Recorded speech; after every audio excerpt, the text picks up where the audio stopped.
BSc part third year. आज हम इस क्लास में बीएससी पार्ट थर्ड ईयर की क्लास में हमने अभी तक दो प्रकार के त्वरित्रों को पढ़ा। एक तो रेखीय त्वरित्र को पढ़ा और दूसरा हमने जो है कल साइक्लोट्रॉन को स्टडी किया था।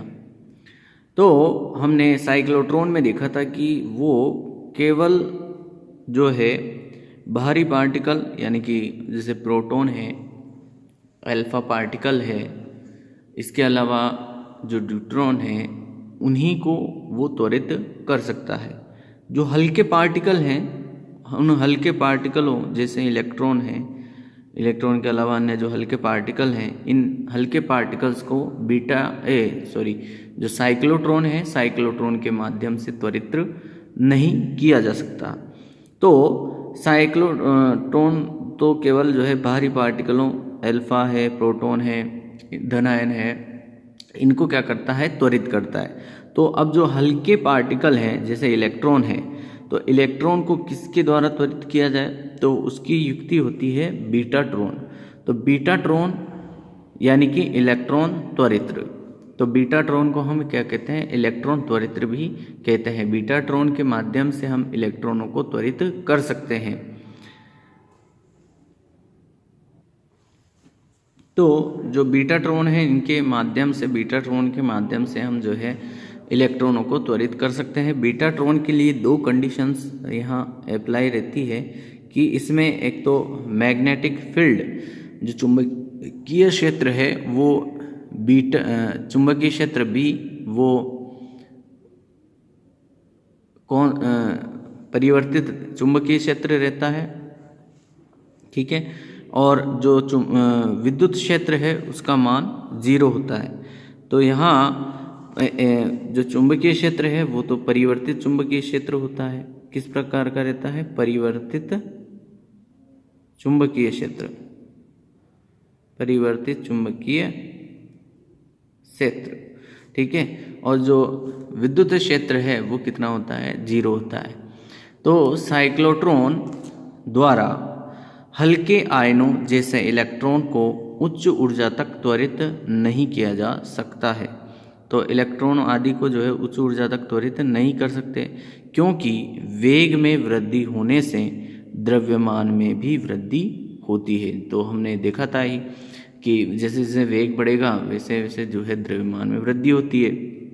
अतः इलेक्ट्रॉनों को उच्च ऊर्जा तक त्वरित करने के लिए एक नया त्वरित्र बीटाट्रॉन बनाया गया, जिसमें परिवर्तित चुंबकीय क्षेत्र की सहायता से इलेक्ट्रॉनों को उच्च ऊर्जा तक त्वरित करते हैं।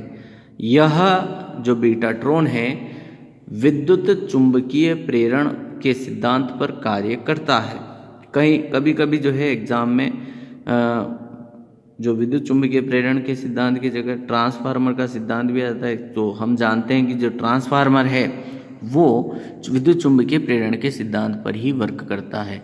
तो ध्यान रखें कि ट्रांसफार्मर के सिद्धांत पर या विद्युत चुंबकीय प्रेरण के सिद्धांत पर कार्य करता है। नंबर 1 पे हम बात करते हैं इसकी बनावट की। नंबर 1, बनावट। तो जो बीटाट्रॉन है इस तरह से एक वृत्ताकार सर्कुलर पाथ की तरह रहता है, ठीक है। तो ये कहलाता है डोनर टाइप। इसकी जो आकृति होती है वो किस प्रकार की होती है, डोनर आकार का कक्ष होता है। और ये जो इलेक्ट्रॉन है, जो इलेक्ट्रॉन यहाँ इस पथ में गति करेगा उसका पथ कैसा होता है, वृत्ताकार पथ होता है। यहाँ से इलेक्ट्रॉन एंट्री लेगा, इस जहाँ से इलेक्ट्रॉनों का प्रवेश होगा और इलेक्ट्रॉन इस तरह से वृत्ताकार पथ में चक्कर करता है और चक्रण गति करते हुए इसका वेग बढ़ता जाता है। और अंतिम जब इसका वेग बढ़ जाता है, मैक्सिमम हो जाता है वेग बढ़ कर के, तो जो निर्धारित लक्ष्य है उस लक्ष्य पर इसको क्या कर दिया जाता है, भेज दिया जाता है। बीटाट्रॉन ट्रांसफार्मर के सिद्धांत पर कार्य करता है, जिसमें द्वितीयक कुंडली के स्थान पर एक डोनर आकार का निर्वातित कक्ष लेते हैं। जब इसे दो प्रबल चुंबकीय ध्रुवों के मध्य रखते हैं तो जब इस डोनर आकार के कक्ष को किसके मध्य रखा जाता है? दो प्रबल चुंबकीय ध्रुवों के मध्य रखा जाता है। तो परिवर्तित चुंबकीय क्षेत्र के कारण प्राथमिक कुंडली के चुंबकीय फ्लक्स में परिवर्तन होने से द्वितीयक कुंडली अर्थात डोनर निर्वातित कक्ष में विद्युत वाहक बल प्रेरित होता है। क्या प्रेरित होता है? विद्युत वाहक बल प्रेरित होता है, जिसकी सहायता से इलेक्ट्रॉनों को सर्पिलाकार कक्षा के स्थान पर स्थायी वृत्ताकार, सर्पिलाकार कक्षा के स्थान पर किसी कक्षा में मिलती है, स्थायी वृत्ताकार कक्षा में गति कराते हैं, जिससे इलेक्ट्रॉनों को उच्च ऊर्जा तक त्वरित किया जाता है। अब बीटाट्रॉन तो हम ले रहे हैं, बीटाट्रॉन के लिए क्या कंडीशंस हैं, क्या शर्तें हैं, उनको हम देखेंगे कि बीटाट्रॉन के लिए क्या क्या प्रतिबंध लगते हैं। तो देखिए, बीटाट्रॉन में इलेक्ट्रॉनों को स्थायी वृत्ताकार कक्षा में गति कराने के लिए जो आवश्यक प्रतिबंध हैं वो निम्न प्रकार से होते हैं। नंबर 1, पहला प्रतिबंध, चुंबकीय क्षेत्र का मान इस प्रकार परिवर्तित होना चाहिए कि इलेक्ट्रॉन की वृत्ताकार स्थायी कक्षा मध्य तल में बनी रहे। यानी कि जो आपके परिवर्तित चुंबकीय क्षेत्र है वो चुंबकीय क्षेत्र इस प्रकार से परिवर्तित होना चाहिए कि जो उसकी वृत्ताकार कक्षा है वो उस बीटाट्रॉन के कक्ष के में जो है मध्य तल में स्थायी रूप से बनी रहे। नंबर 2, परिवर्तित चुंबकीय क्षेत्र के कारण स्थायी वृत्ताकार कक्षा में गति करने के लिए आवश्यक प्रतिबंध संतुष्ट होना चाहिए, और जो आवश्यक प्रतिबंध है वो होता है mv²/r = qvb, यानी कि अभिकेंद्रीय बल और अपकेंद्रीय बल क्या होने चाहिए? बराबर होने चाहिए। तो mv²/r = qvb, ये स्मॉल r है, स्मॉल r जो है वृत्ताकार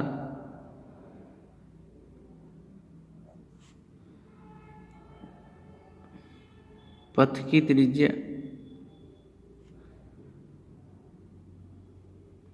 ठीक है, तो स्मॉल r, ठीक है, आप इसको जो है इस r के रूप में भी लिख सकते हैं, लिखना चाहें तो mv²/r = qvb के रूप में बनेगा। तो mv यहाँ एक v से एक v कैंसिल हो गया, तो mv = qb × r।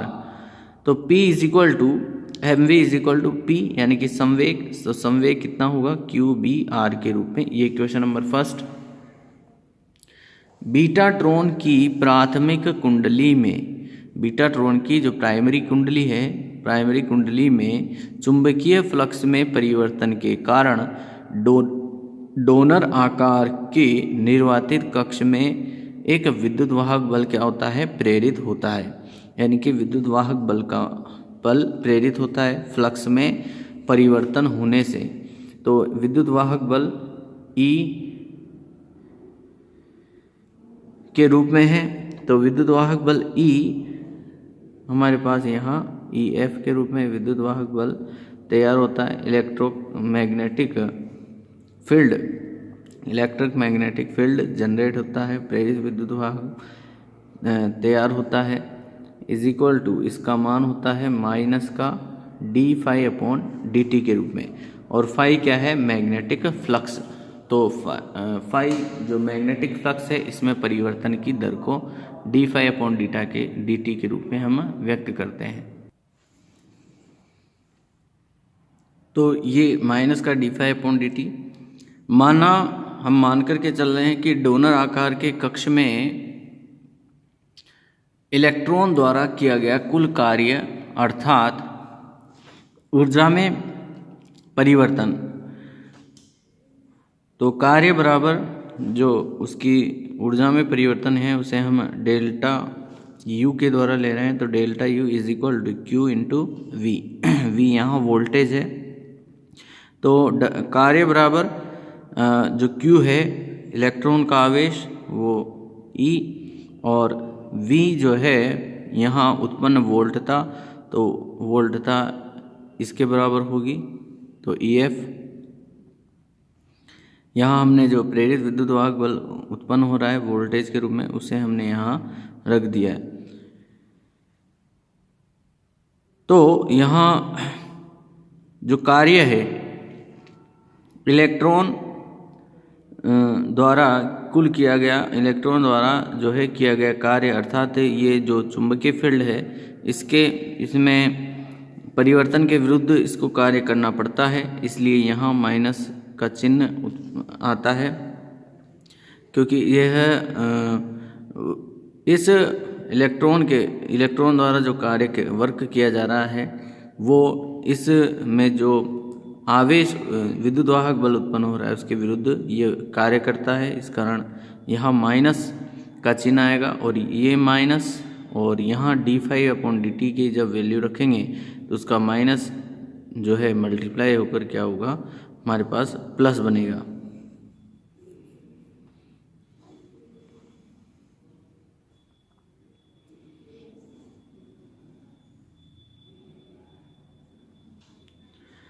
परिवर्तित चुंबकीय क्षेत्र के कारण इलेक्ट्रॉन बीटाट्रॉन में एक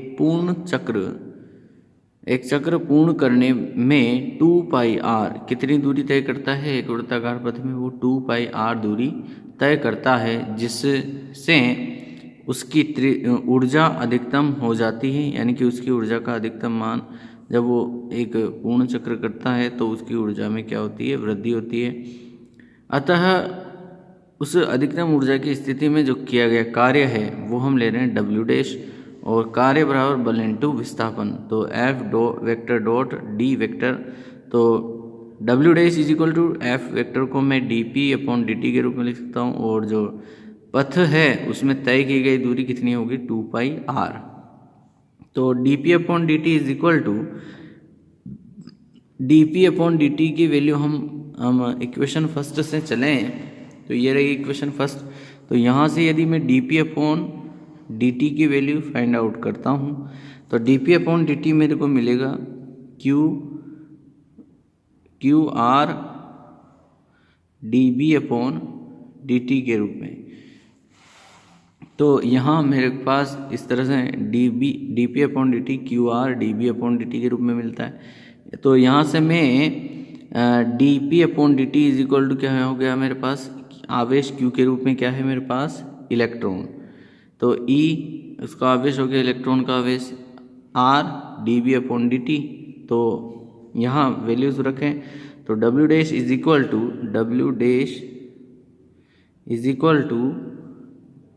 ER dB/dt इंटू 2πr, इस तरह से हमारे पास ये बनेगी वैल्यू, ठीक है। तो ये 2πr, तो W' is equal to 2πr² E dB/dt, ये इक्वेशन नंबर 6। तो इक्वेशन नंबर 3 और इक्वेशन नंबर 6 से जो किया गया कार्य है, तो कार्य तो दोनों बराबर होंगे, यानी कि W और W' का मान क्या होना चाहिए, बराबर होना चाहिए। तो E dϕ/dt is equal to 2πr² E dB/dt। तो dϕ/dt E से यहाँ कैंसिल हो जाएगा, तो dϕ/dt is equal to 2πr² dB/dt यहाँ बचेगा। तो अब हम इसका इंटीग्रेशन लें तो phi is equal to 2πr² is equal to b। तो यहाँ यदि हम phi की तुलना करें इससे d/dt को हटा दें तो देख सकते हैं, या इसका समाकलन लें तो phi is equal to 2πr² जो है बीटा के रूप में, ये हमारे पास b के रूप में हमारे पास जो है ये संबंध आता है। तो ये जो उपरोक्त समीकरण हमें 7 मिली है ये कहलाता है हमारे बीटाट्रॉन प्रतिबंध कहलाता है। ये क्या कहलाता है, आपके बीटाट्रॉन प्रतिबंध।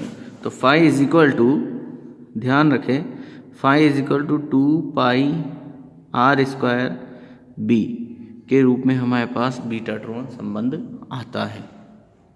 अब हम बात करते हैं इसके वर्किंग पर। Working of betatron.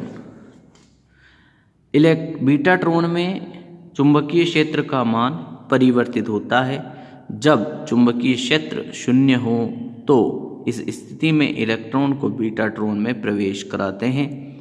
जैसे जैसे चुंबकीय क्षेत्र का मान बढ़ता जाता है, चुंबकीय फ्लक्स के मान में परिवर्तन होने से विद्युत वाहक बल उत्पन्न होता है, जिससे इलेक्ट्रॉन की ऊर्जा में वृद्धि होती है। अधिक ऊर्जा का इलेक्ट्रॉन नई त्रिज्या के वृत्ताकार कक्षा में गति करने का प्रयास करता है, किंतु चुंबकीय फोकसन द्वारा इलेक्ट्रॉन को पुनः उस वृत्ताकार कक्षा में गति करने के लिए बाध्य कर दिया जाता है, और इस प्रकार जो इलेक्ट्रॉन है उस वृत्ताकार पथ में ही जो है स्थायी रूप से बना रहता है।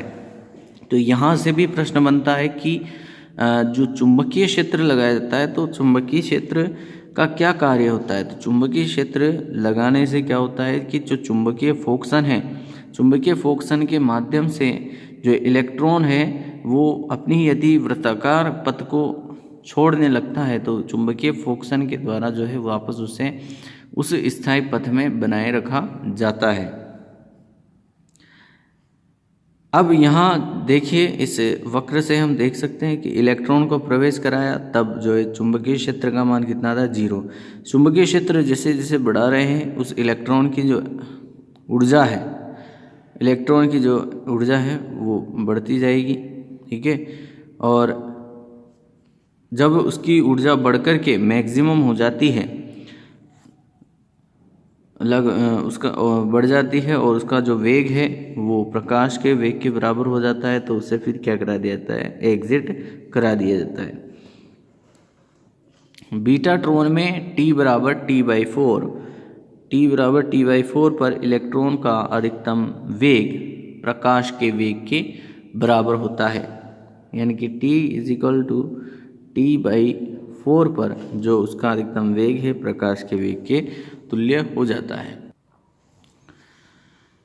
तथा उसकी जो ऊर्जा है ऊर्जा भी अधिकतम हो जाती है। इस समय इलेक्ट्रॉन को बीटाट्रॉन से निकालकर अपने निर्धारित लक्ष्य पर क्या कर दिया जाता है, आपतित कर दिया जाता है।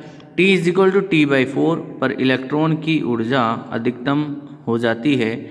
T/4 तो T हम क्या लिखते हैं, 2π/ω, या ओमेगा =2π/T होता है। तो यहाँ T की जगह हम इसकी वैल्यू रखेंगे तो 2π/ω 4ω बन जाएगा। तो T π/2ω हमारे पास यहाँ ये समय आता है। तो T/4 समय पर इलेक्ट्रॉन का अधिकतम वेग प्रकाश के वेग के तुल्य है। अतः बीटाट्रॉन में तय की गई अधिकतम दूरी दूरी बराबर चाल इंटू समय। तो चाल तो प्रकाश के वेग के बराबर हो गई और टाइम कितना लग गया, π/2ω के बराबर। तो ये तय की गई दूरी कितनी हो जाएगी, इतनी। यदि इलेक्ट्रॉन बीटाट्रॉन में 2πr दूरी तय करने में एक चक्कर पूर्ण करता है तो c × π/2ω दूरी तय करने में इलेक्ट्रॉन द्वारा काटे गए चक्रों की संख्या कितनी होगी। तो चक्रों की संख्या n = 1/2πr, यानी कि इस दूरी में किसका भाग दे देंगे हम, 2πr का भाग दे देंगे। तो हमारे पास जो चक्रों की संख्या आएगी n = c/4ω/r के रूप में। तो चक्रों की संख्या, तो ये जो इक्वेशन 10 मिली ये आती है आपके पास इलेक्ट्रॉन द्वारा उसमें काटे गए चक्रों की संख्या को व्यक्त करती है। तो आज की क्लास में हम इतना ही पढ़ेंगे। कल हम जो है नेक्स्ट टॉपिक लेंगे, इसका गणितीय विश्लेषण समझेंगे बीटाट्रॉन का। तब तक के लिए थैंक यू।